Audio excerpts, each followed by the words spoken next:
मैं करुणेश पांडे सभी दर्शकों का स्वागत करता हूं आज के टी शो के इस खास मुलाकात में। आज हमारे सामने प्रशांत निकलवाला जी हैं, जो कि वीगन हैं, और उनसे हम लोग बातें करेंगे। तो प्रशांत जी कैसे हैं? अपने संपूर्ण परिचय के साथ बता दीजिए और रूबरू हो जाया जाए। हम रहने वाले हैं गुजरात से, जो अभी सूरत सिटी में है। सूरत सिटी में एक अडाजन गांव करके है, मैं उधर से रहने वाला हूँ। और मेरा जॉब है फोटोग्राफी का, तो फोटोग्राफी कर लेता हूँ, मॉडलिंग फोटोग्राफी। अच्छा, कब से वीगन हैं? मैं ऐसे देखा जाए तो मैं बचपन से ही वीगन हूँ। मतलब जब मेरा जन्म हुआ था तब नॉनवेज खाता मतलब मेरे को खिलाया जाता था कि ये नॉनवेज होता है ऐसा। फिर जब से मैं मेरे पापा के साथ कई बार वो चिकन मीट की शॉप पे जाता था, तो मरे हुए चिकन या मतलब मीम होता है, उनको देख के मेरे को लगता था कि मैं ये चीज खा रहा हूँ जो मृत है। मतलब मेरे से ऐसे देख के अचंभा हुआ कि मैं ये तो नहीं खा सकता, जो जानवर है उसको मैं कैसे खा सकता हूँ। तो मैंने तभी से ये चिकन फिश अंडा सब छोड़ दिया। तब मेरी उम्र लगभग होगी 6 या 7 साल की उम्र होगी मेरी, तब से मैं वीगन बन गया। और मेरा ऐसा है कि मैं जानवरों का खून तो क्या इंसानों का खून भी देख नहीं सकता हूँ, क्योंकि जैसे हम हैं वैसे ही जानवर होते हैं। जी जी। सोशल मीडिया पे हमने बहुत सारे पोस्ट देखे हैं, जिनमें आप आचार्य प्रशांत की लर्निंग्स को वहां पर पोस्ट करते हैं। तो थोड़ा बताएं कि आचार्य प्रशांत की लर्निंग से कब से जुड़े हैं? मैं आचार्य प्रशांत जी से 2-3 साल से जुड़ा हुआ हूँ। और मेरा एक दोस्त ही था जिसने फेसबुक पे आचार्य प्रशांत जी की पोस्ट मेरे को शेयर की थी। तो मेरे को बहुत अच्छा लगा उनके विचार, उनकी पोस्ट, उनकी वीडियोस। फिर मैंने यूट्यूब पे जाके उनको सब्सक्राइब किया। तो जीवन में जितनी भी नासमझी थी वो क्लियर होती गई। और आज तो सोशल मीडिया के माध्यम से कितना कुछ अच्छा सीखा जा सकता है। तो इस तरह मैं उनसे जुड़ा। तो सर ये जब आप वीगनिज्म को फॉलो कर ही रहे हैं और आप वीगन हैं ही, तो क्या आप एक्टिविज्म भी करते हैं? हाँ, मैं जैसे मेरे को कोई फ्री टाइम मिलता है तो मैं भगवत गीता सुनता हूँ, जो कि कितना कुछ सीखने को मिलता है उसमें। जैसे जीवन कैसे जिया जाए, प्रेम कैसे सीखा जाए। जी, ये तो आप भगवत गीता की बात कर रहे हैं। मैं ये पूछ रहा हूँ कि एक्टिविज्म करते हैं कि नहीं करते हैं, जैसे लोगों को बताना, अवेयर करना वीगनिज्म के बारे में। हाँ, बताता हूँ, पर ये जो अपने मन जैसे अपनी सोच वाले जैसे मिलते हैं उनसे विचार विमर्श करता हूँ कि वीगनिज्म क्या है, कि आप मतलब कैसे अध्यात्म में भी जा सकते हैं, कैसे कुछ सीख सकते हैं। यही एक्टिविटी होती है। सब मिला करके आप जो आसपास लोग मिलते हैं उनको सिखाते समझाते हैं, लेकिन आप अभी आउटरीच नहीं कर रहे हैं, मतलब ऑनलाइन जो व्यवस्था बन पा रही हो, जो भी आपसे हो पाता है, पोस्ट से, सोशल मीडिया के माध्यम से लोगों को सिखाते रहते हैं। हाँ। तो सर, दो चार प्रश्न थे जो मन में आ रहे हैं। एक तो ये कि जब आप वीडियोग्राफी करते हैं, शायद फोटोग्राफी आपने बताया था, तो वर्क प्लेस पे और घर पे कैसे सब डील करते हैं? कैसे परिवारजनों से और सहकर्मियों के साथ आपको डील करना पड़ता है वीगनिज्म को लेकर के? हो सकता है कि आप जहाँ काम करते हो, चाहे घर में भी, कुछ नॉन वीगन्स हों, जिनके साथ कुछ होता है कि तारतम्य नहीं बिठ पाता है, तो उसके लिए क्या करते हैं, कैसे डील करते हैं? जो वीगन नहीं होता है, जिनको मांस खाना बहुत अच्छा लगता है, वो उनके लिए प्रोटीन पहला माध्यम नहीं होता है कि भाई उनसे प्रोटीन मिलता है। वो स्वाद के गुलाम होते हैं पहले तो, कि उनको भाई स्वाद अच्छा लगता है ऐसा, कि मतलब वीगन होना एक अपने आप में ऐसा जानवरों के प्रति प्रेम होता है, करुणा होती है कि भाई हम उनको कैसे खा सकते हैं। तो पहले तो उनको ये करुणा जाननी। आवाज आ रही है, आप बोलिए। हाँ, तो पहले तो उनको अपने अंदर प्रेम सीखना पड़ेगा, करुणा सीखनी पड़ेगी कि जानवर क्या है। अगर आप किसी को ऐसे ही बोल दे कि भाई ये छोड़ दो या आप मांस मत खाओ, शाकाहारी बन जाओ, तो उनको पहले तो गुस्सा आता है कि भाई हम क्यों छोड़े, हमें तो खाने के लिए दिया है, हमको तो अच्छा लगता है। तो जो आदमी प्रेम नहीं सीख पाता, करुणा नहीं सीख पाता, वो वीगन नहीं बन सकता। कि ये सब पहले जानवरों से प्रेम आता है पहले तो वीगन, मैं तो सबको यही राय देता हूँ कि पहले तो उनको जानना पड़ेगा कि जीव क्या है, जानवर क्या है, वो भी अपने जैसे है। जब ये सोचेंगे समझेंगे, तब ये मांसाहारी छोड़ के शाकाहारी बनेंगे। और कितने लोग ऐसे भी है जो मांस, मच्छी, चिकन, मटन सब खाते हैं, पर उनका कत्ल किया हुआ नहीं देख सकते हैं वो लोग। क्योंकि कत्ल देखते हैं उनको, तो उनको बड़ी सी घिन आती है कि भाई ये क्या है। मतलब खाना जरूरी है पर कत्ल नहीं देख सकते हैं, ऐसा चीज है। तो उनको समझना पड़ेगा कि हम है, वैसे वैसे ही जीव है, हमारा भी खून है, उनका भी खून है, उनकी भी आंखें हैं, हमारी भी आंखें हैं। हमारे हमको भी जीने के लिए जिंदगी दी है, उनको भी जीने के लिए जिंदगी दी है। तो ये सब वो नहीं जानेंगे तब तक वो छोड़ नहीं सकते। पहले वीगन होना मतलब पहले उनको समझना होता है, यही होता है। अच्छा। सर, आपकी जो आपकी जो आपकी जो हुलिया है थोड़ा सा इसको आनंद पूर्वक बात किया जाएगा कि आपको देखने से कोई समझ नहीं सकता कि आपकी उम्र कितनी है। चूंकि आपके बाल सफेद हो चुके हैं तो देखने में आप किसी अधेड़ उम्र के व्यक्ति की तरह नजर आते हैं। तो थोड़ा बताएं कि उम्र क्या है और ऐसा किस लिए हो रहा है। हमारी उम्र तो ऐसे 33 ईयर्स का हूँ मैं। और पहले जैसे दुनिया के सभी इंसान जैसे थोड़े बाल सफेद दिखते हैं तो कैसे हेयर डाई कलर वगैरह करते हैं, मैं भी किया करता था ऐसा कि जवान दिखे ऐसा। पहले तो बहुत कम था, शायद मेरी शादी को भी 11 साल हो गए हैं। तो वो टाइम पे तो बहुत कम था, पर उसके बाद जो ये ग्रोथ हो रहा है वाइट होने का, बहुत ज्यादा हो रहा है। तो मैं जब से आचार्य प्रशांत जी को सुनता हूँ कि वो अक्सर बताते हैं कि भाई देह भाव में मत जियो, ये जो आप पूरे टाइम शरीर के पीछे लगे ही रहते हो कि भाई ये मुखड़ा चमकाना है, ये करना है, वो करना है, फैशन में रहना है, सबसे देह भाव में कम जीता हूँ। पर सबसे ऐसा लगता है कि जो मैं हूँ, रियल हूँ, वही लोगों को दिखना चाहिए। जैसे बाल सफेद है तो उससे क्या फर्क पड़ जाएगा, मतलब ऐसा चीज है कि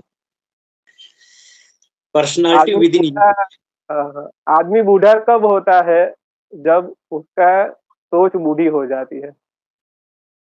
आदमी की सोच बूढ़ी होती है, आदमी बूढ़ा होता है। कि बूढ़े आदमी को भी ऐसा वो होता है कि आदमी अंदर से बुरा हो जाता है, बस ऐसा चीज है। बहुत बढ़िया। इसी हुलिया से एक सीख मिल गई हम लोगों को। जो भी दर्शक देख रहे होंगे, हुलिया एक सिर्फ जरिया था आपसे चलिए, बात करने का। और हुलिया के माध्यम से हम लोगों ने देह भाव के बारे में सीखा और ये भी जाना कि आदमी बूढ़ा कब होता है। और यही जाना कि रियल पर्सनालिटी क्या होनी चाहिए, फेक पर्सनालिटी से दूर रहना है। एक बिल्कुल। पुस्तक है आचार्य जी की, the personality with in you. तो ऐसी कुछ चीज़ें हैं जो कि आप उसका थोड़ा-सा परिचय यहीं से दे दिए, जिससे कि लोग जाएँ और वहाँ पर देखें, विज़िट करें। पिछली बार हमने अभी आचार्य प्रशांत जी के संस्था में रह चुके वॉलंटियर्स लोगों से भी बातें की। 3 वॉलंटियर्स हमारे इस चैनल पे आ चुके हैं, इस शो पे आ चुके हैं।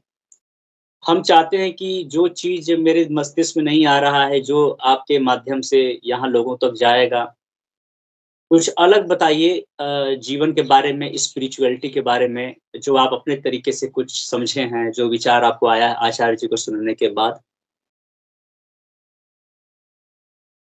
ये तो अध्यात्म से होता है। अध्यात्म को समझने के लिए आत्मज्ञान होना बहुत ज़रूरी चीज़ होता है कि आत्मज्ञान जितना ज़्यादा होगा, उतना ही हम सबको समझ पाएँगे।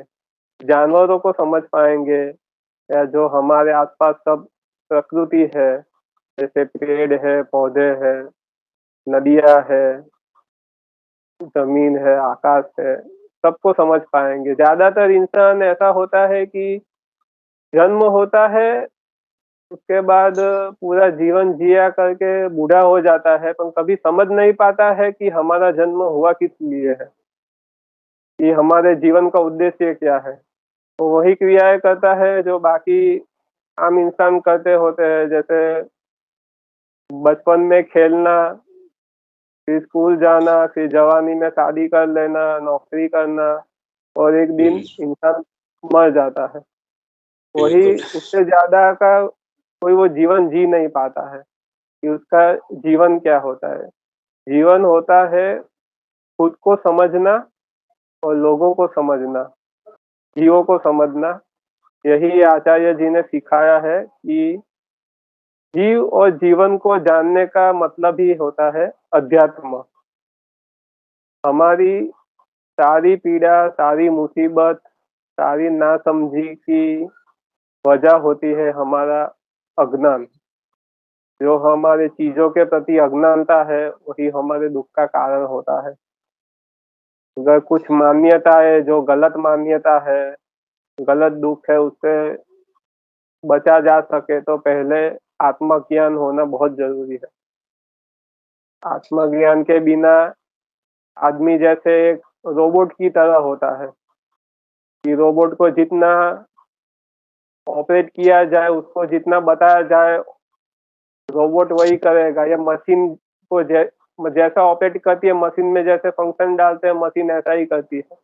ऐसे ही हम अलग है, हम मशीन नहीं है। मतलब हम चुनाव कर सकते हैं, आपका सही चुनाव या गलत चुनाव उसी से आपकी ज़िंदगी तय हो जाती है।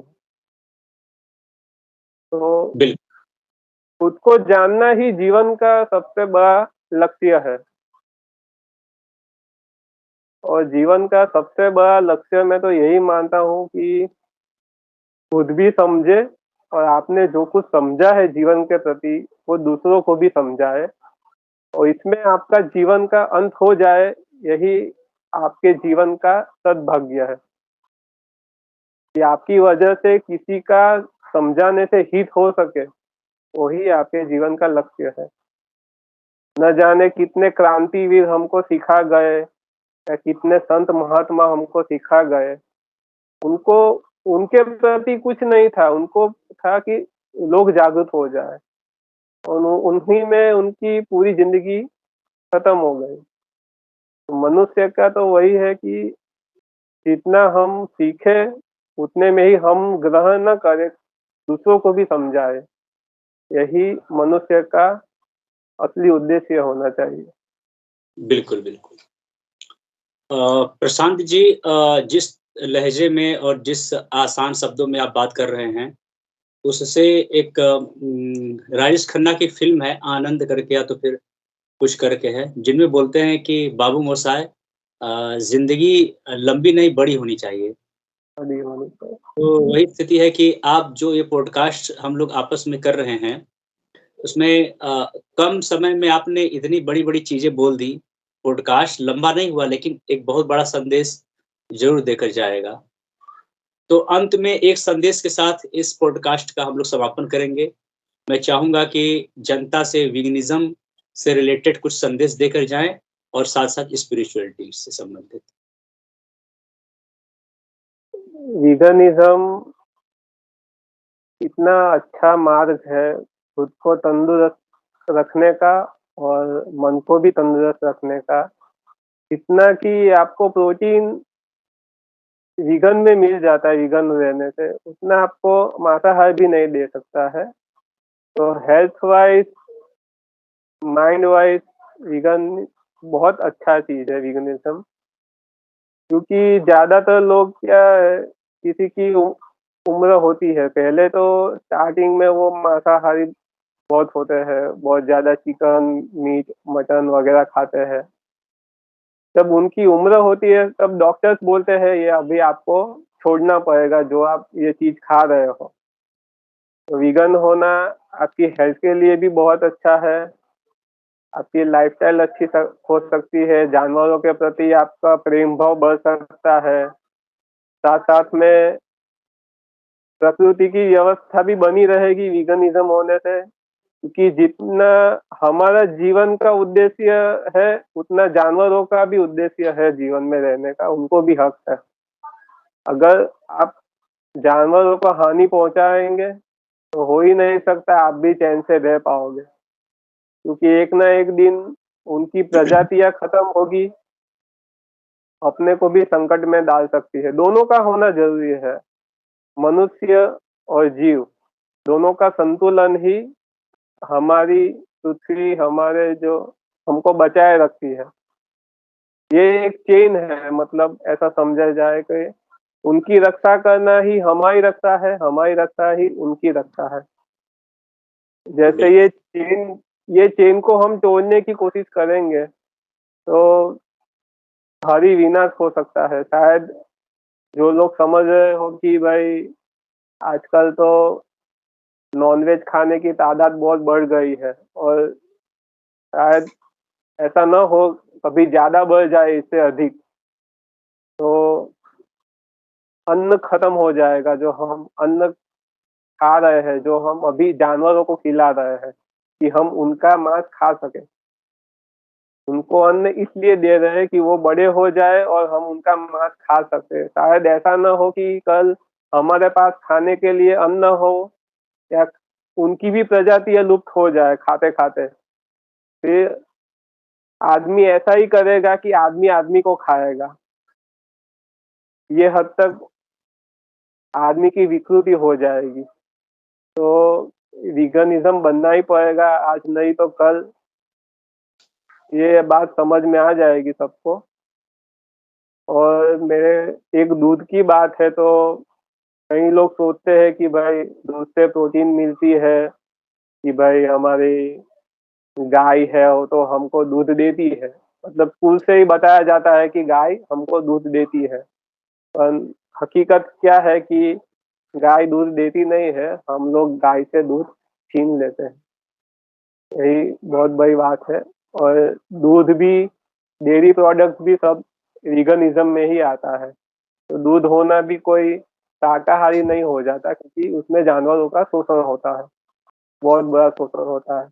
कि जो गाय होती है, भैंस होती है, उनको कोई देखने नहीं जाता है कि वो भी किस हालत में है।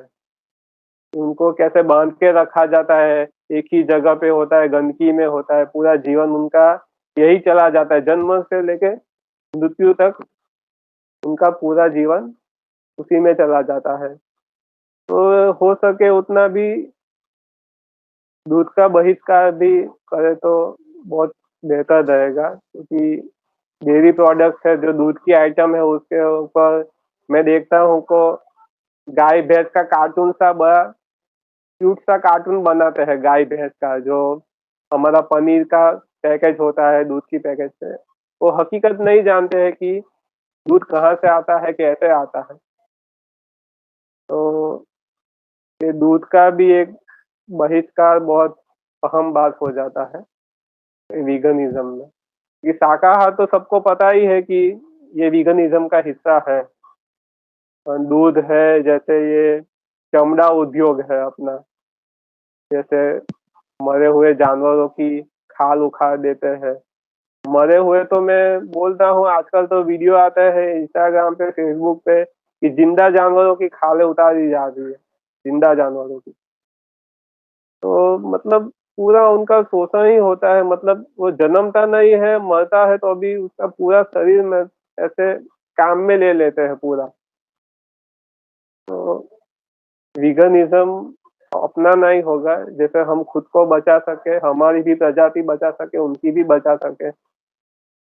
सब जीवों का जीवित रहना उनका पूरा हक है, और आनंदमय हक होना चाहिए, आनंद, जैसे आजादी वाला हक।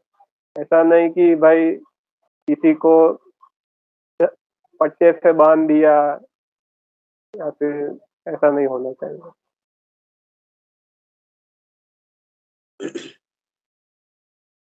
तो हम लोगों ने कम समय में लगभग सभी पॉइंट को, जो महत्वपूर्ण विषय थे उनको हम लोगों ने टच कर लिया है।